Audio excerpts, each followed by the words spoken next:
on m'a proposé de parler de la question de la prédiction personnalisée dans la clinique psychiatrique. Et Christophe m'a demandé avant que je fasse une déclaration de mes conflits d'intérêts ontologiques, ce que je vais faire avec beaucoup de plaisir, bien sûr, puisque c'est vrai que dans toute présentation, il faut déclarer ses conflits d'intérêts, et j'ai l'habitude de le faire pour pouvoir vous donner la possibilité de critiquer davantage ce que je vais vous dire. Alors, difficile de dire par rapport à ce sujet. Moi, je dirais juste... Alors, il y a un point important, c'est que ça fait 30 ans maintenant que je donne des conseils très régulièrement, des conseils méthodologiques aux firmes pharmaceutiques. Et donc, j'ai vu naître quelque part la médecine personnalisée du côté des firmes pharmaceutiques. Et je vous en dirai 2 mots, parce que je crois que ça va éclairer en particulier des choses qui ont été dites ce matin. Et puis, une autre chose, c'est que fondamentalement, j'ai commencé mes études comme mathématicien, et je suis un peu un geek vieillissant. Donc j'aime les smartphones, les ordinateurs, etc., même si c'est moins le cas maintenant, mais c'est toujours le cas. Et j'aime pas trop la biologie, même si je suis médecin. C'est peut-être pour ça que je suis devenu psychiatre. La biologie, c'est quelque chose qui n'est pas assez mis en équation pour moi, donc c'est pas assez prévisible. Et vous voyez que on va rentrer tout de suite dans le vif du sujet. Alors, d'abord, j'ai envie de passer 5 minutes, peut-être sûrement moins, comme on va parler de prédiction personnalisée dans le champ de la clinique psychiatrique.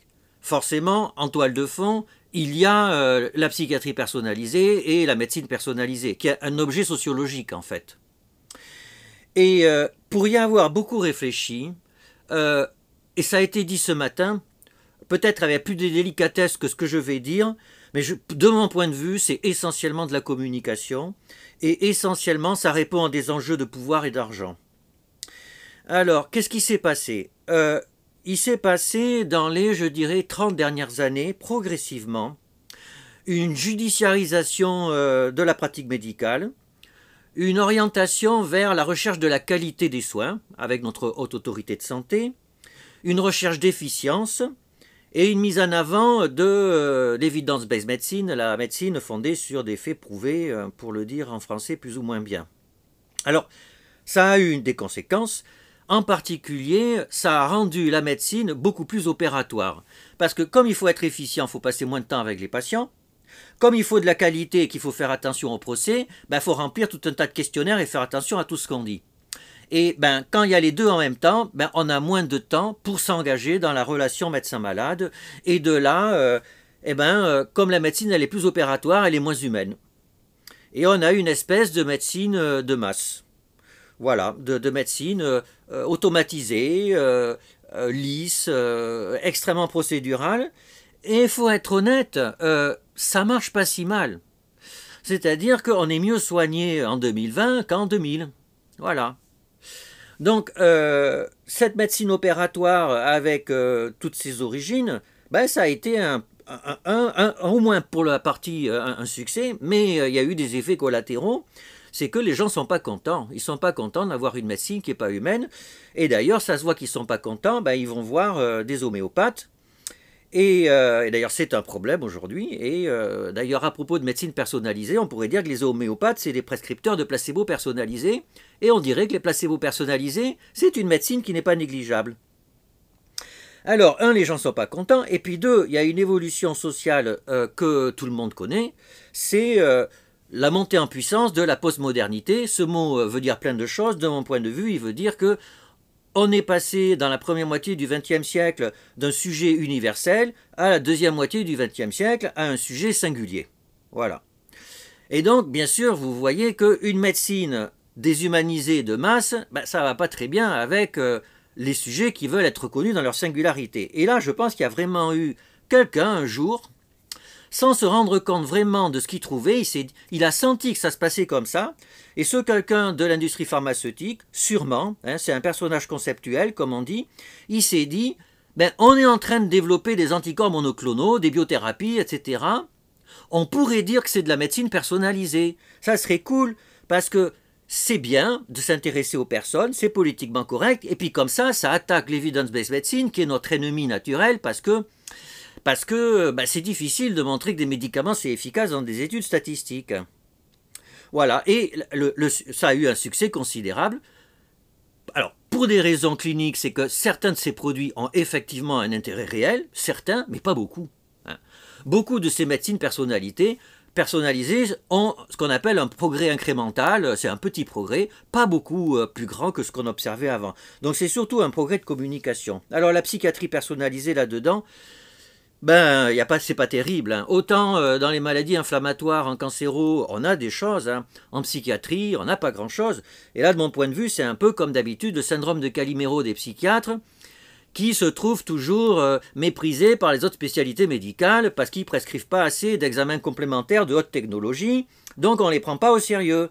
Et donc, ben, eux aussi, ils veulent se mettre à faire de la médecine personnalisée. Et donc, on fabrique la psychiatrie personnalisée. C'est un concept qui va sûrement être intéressant. Alors, comme ça a été dit ce matin, il faudrait peut-être que je fasse attention à pas être un has-been, quoi. À pas faire de la médecine de Amish, comme on dit maintenant.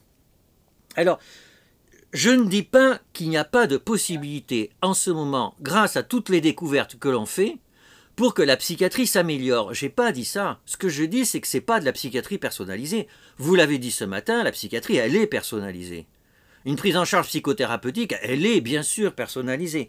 Non, on va pouvoir avoir vraisemblablement une psychiatrie augmentée. Et le mot d'ailleurs a été prononcé ce matin par Xavier.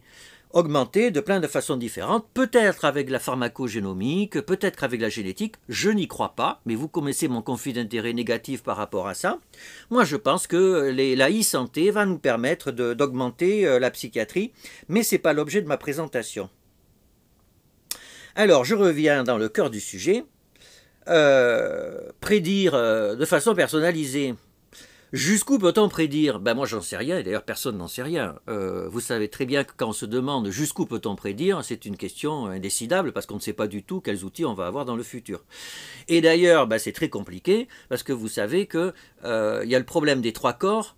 En fait, on avait l'impression que trois corps ponctuels qui gravitent les uns autour des autres, ben c'est complètement déterministe et on doit pouvoir tout prédire. Et ben on a montré que la plupart du temps, c'était asymptotiquement imprévisible. Donc si ce n'est pas prévisible pour trois corps, en médecine, on n'est pas bien parti. Alors jusqu'où doit-on prédire? Alors là, voilà. Jusqu'où doit-on prédire? Et là, on rentre complètement dans la présentation de Frédéric tout à l'heure. Ça devient une question clinique, éthique, etc. On n'est pas du tout dans le même secteur. Alors là, ben, il va falloir s'arrêter 5 minutes et se demander qu'est-ce que ça veut dire que prédire. Alors, prédire, d'abord, figurez-vous que c'est quasiment un universel du vivant. Tous les êtres vivants prédisent. Alors, vous ne me direz pas les plantes? Ben si, le chèvrefeuille est capable de prédire où l'horticulteur va mettre le tuteur pour qu'il mette ses petites tiges en hélice là pour s'accrocher. Donc même les plantes peuvent prédire et les animaux prédisent. Et on sait que le conditionnement opérant, le plus basique, ben ça permet de prédire, puisqu'un stimulus est associé à un autre. C'est un comportement qui relève de la prédiction. Donc la prédiction, c'est partout dans le vivant. Et alors chez l'homme, c'est partout au carré.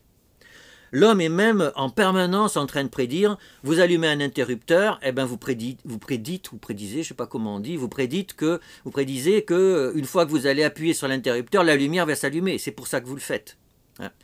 Et l'homme d'ailleurs est non seulement il est en permanence dans la prédiction, mais il est même envahi dans la prédiction. Et en psychiatrie, on a des pathologies qui s'appellent les pathologies anxieuses. Ce sont des pathologies de la prédiction. Et on en arrive même à développer des soins pour s'empêcher de prédire. La méditation de pleine conscience, c'est quasiment un soin pour s'empêcher de prédire. C'est être dans le moment présent. Pas de passé, pas de futur, pas de prédiction. Carpe diem. Alors, donc la prédiction, ça peut être de la souffrance, mais c'est quand même bien vu socialement. C'est bien vu, d'ailleurs on sait que celui qui prédit, il est sage. Hein. Gouverner, c'est prévoir, gouverner, c'est prédire. On attend de nos gouvernants qu'ils prédisent. Alors, la question qui se pose après, c'est d'accord, prédire c'est bien parce que ça permet d'éviter les tuiles qui vont nous arriver dans le futur, mais prédire ce que va faire un humain, en particulier en tant que sujet pensant, et là c'est prédire ce qui se passe en psychiatrie. Alors ça aussi c'est un grand classique. Quand on joue aux échecs, on prédit ce que l'autre va faire en tant que sujet pensant. Le stratège prédit ce que les autres humains vont faire. Il y a une narcissisation du stratège, c'est quelqu'un de très bien. Donc on pourrait dire, il n'y a pas de problème. Eh bien si, c'est pas si simple. Regardez ce qui se passe dans un couple.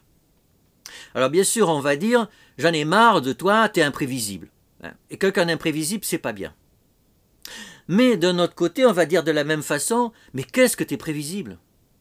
C'est-à-dire quelqu'un qui est complètement prévisible, c'est pas bien. C'est pas intéressant. Et c'est là qu'on voit il y a quelque chose. Nous avons un rapport très particulier par rapport à la prévisibilité, c'est qu'en fait, si on peut prévoir tout ce que fait un être humain, ben en fait, les êtres humains ne sont pas libres. Et ben quand même, ça pose un problème de ne pas être libre. Donc, il y a une appréhension profonde que l'on puisse trouver un jour que les hommes sont prévisibles dans leur fonctionnement psychique. Et c'est ce qui fait d'ailleurs sûrement l'origine du titre de la présentation, jusqu'où peut-on prédire et doit-on prédire? Parce que ça fait peur de se lancer comme ça, et les neurosciences y participent.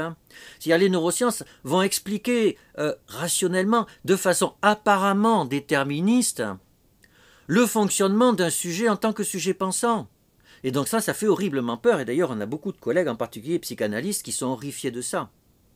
Et ils ont tort, bien sûr, parce que ça n'est pas parce qu'une science repose sur une épistémologie, je ne sais pas si le mot est correct, déterministe, qu'elle l'est réellement, naturellement. C'est pas parce que les neurosciences s'enferment dans un corpus qui a l'air déterministe que les résultats qu'elles proposent sont des déterminations. Alors,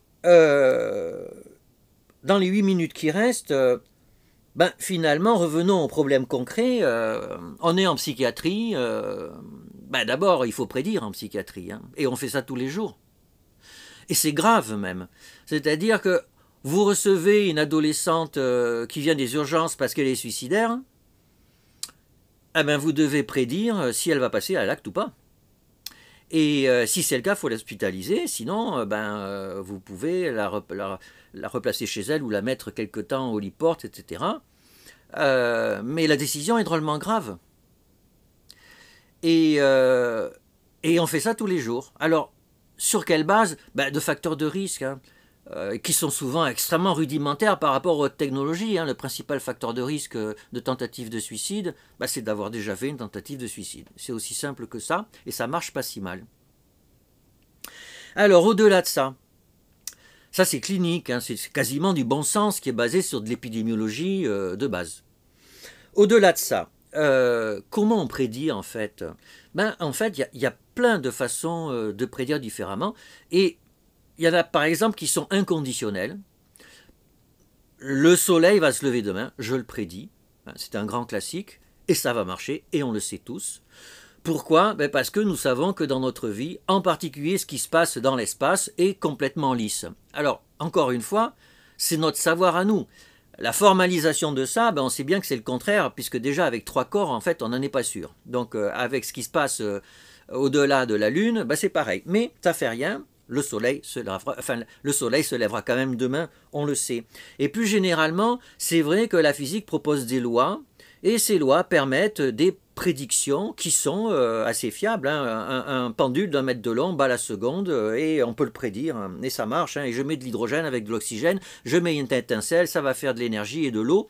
Je peux le prédire et ça marche. Alors, la physique permet d'aborder quelques phénomènes que l'on peut prédire de façon inconditionnelle, et de façon dure, et de façon mathématisée, avec des lois qui se prétendent comme telles en tout cas. Mais en général, dans la vie de tous les jours, ça ne marche pas. En général, c'est le bazar. C'est le bazar, et alors des prédictions comme ça inconditionnelles en médecine, c'est rare. Mais il y en a quand même. Et c'est vrai qu'on fait une sérologie positive, enfin une sérologie au VIH, elle est positive, eh bien il y a 99 chances sur 100 qu'il y ait des problèmes graves d'ici quelques mois. C'est pas sûr, parce qu'on sait bien qu'il y a des patients VIH+, qui ne développeront jamais le sida. Mais 99 chances sur 100, on considère que c'est une loi, et donc on va commencer à prendre en charge le patient. 99%, c'est pas du bazar, c'est pas de la contingence, c'est quelque chose qui est dur. Mais c'est une exception. Faut être d'accord, on est bien d'accord, et en psychiatrie, on n'en est pas là du tout, et on l'a vu tout à l'heure pour la question de la schizophrénie. Nous, on a plutôt des prédictions conditionnelles, des prédictions, et alors en plus, elles sont statistiques. C'est-à-dire que c'est conditionnellement à ce que le patient est là, on l'avait déjà pour le VIH, conditionnellement à un test VIH+, qu'est-ce qui va se passer? Et là, on l'a vu dans la présentation précédente, conditionnellement à des prodromes de schizophrénie, comment je peux envisager le futur? Eh bien, le problème, c'est qu'il est probabiliste. Et alors là, la question qui se pose, c'est qu'est-ce que c'est qu'une prédiction probabiliste? Alors vous allez dire, on le voit bien aujourd'hui dans le contexte où on est, hein. On a une épidémie, à l'échelon individuel, on ne sait pas comment ça se passe. Je ne sais pas si demain, après-demain, dans 10 jours, dans un mois, peut-être que je l'ai déjà eu, l'infection, mais j'en sais rien. Et les statistiques ne m'aident pas pour ça. Par contre, on sait très bien qu'en France en ce moment, et on le savait depuis un mois, que le taux d'incidence augmente. Ils disent de façon exponentielle, franchement c'est plus linéaire qu'exponentiel, mais enfin c'est pas grave, il augmente et on le sait et c'est irrémédiable à moins de faire quelque chose d'assez drastique, ce pourquoi je ne suis pas avec vous aujourd'hui. Donc à l'échelon populationnel, on sait très bien qu'une prédiction statistique ça peut fonctionner, mais là on s'intéresse à de la psychiatrie, à de la clinique. Comment on peut se servir d'une prédiction statistique dans la pratique de l'exercice de la rencontre du médecin et du malade? Alors figurez-vous que ça c'est une vraie question qui se pose aux statisticiens, bien sûr, et aux cliniciens. On n'a pas de réponse à ça. Alors néanmoins, il faut bien, je vais vous en apporter une. Fischer, dans son article de 1922, où il construit toutes les fondations de la statistique, il propose déjà quelque chose. Il dit que chaque fois qu'on fait de la statistique, en fait, on imagine que derrière un échantillon, il y a une population infinie sous-jacente. On imagine que derrière l'échantillon, il y a une population sous-jacente dont il aurait été tiré au sort. Mais en fait, une prédiction personnalisée, c'est quoi? À partir d'un modèle statistique, à partir d'un modèle, on va construire un sujet qui vous ressemble, mais il vous ressemble un peu comme un sujet pixelisé, comme un sujet dans le jeu Minecraft, pour ceux qui connaissent, ou un sujet qui serait fabriqué en Lego, avec des grosses briques. Hein. Ces grosses briques, ce sont les variables qui ont permis de construire le modèle, l'âge, le sexe, la génétique, etc. Et on va vous dire, voilà, si je vous considère comme ce sujet-là, qui vous ressemble, mais avec des gros pixels, si je le clone à l'infini, ce sujet, je vais regarder s'il va devenir schizophrène ou pas et dans combien de cas. Voilà ce que va dire le statisticien. Et alors après, on arrive à la question éthique, mais qu'est-ce qu'on fait de ça, en pratique? Débrouille-toi. Débrouille-toi, alors on va dire, mais c'est la vie de toute façon, hein. C'est la vie, on est toujours obligé de se débrouiller avec des choses dont on ne sait pas ce qu'elles vont devenir. Et puis donc, voilà, la statistique, elle propose des choses aussi comme dans la vie. Et puis la statistique, elle apporte des informations, et après tout, vaut mieux être informé que pas informé du tout. Encore que, il paraît qu'il y a une éthique de l'insouciance. Donc peut-être que, c'est pas si sûr que ça. Et puis, on l'a vu tout à l'heure, il y a une autre question éthique, c'est que, en prédisant, d'abord on peut se tromper, donc il y a les problèmes des faux positifs, et puis il y a les problèmes d'autoréalisation. C'est-à-dire que, et ça c'est encore plus vrai en pédopsychiatrie, quand vous dites à une famille, attention, votre enfant est à risque de, on va dire un truc très cool, hein, mais en fait, ils sont pas bêtes, les gens. Il y avait marqué, en gros, c'est une étude sur l'autisme. Donc, vous êtes à risque de quelque chose de pas cool, mais en fait, c'est à risque d'autisme. Quand les parents ont la représentation que leur enfant est à risque d'autisme, il y a un risque que ça transforme la relation des parents et l'enfant, et que du coup, la trajectoire de l'enfant soit différente. Mais bien entendu, le fait d'être à risque, ça donne aussi la possibilité de prendre en charge tôt cet enfant et de transformer sa vie aussi en bien. Et la seule solution, c'est d'avoir des données pour essayer de trancher les deux, des données encore statistiques. Merci pour votre attention. C'était très clair et passionnant.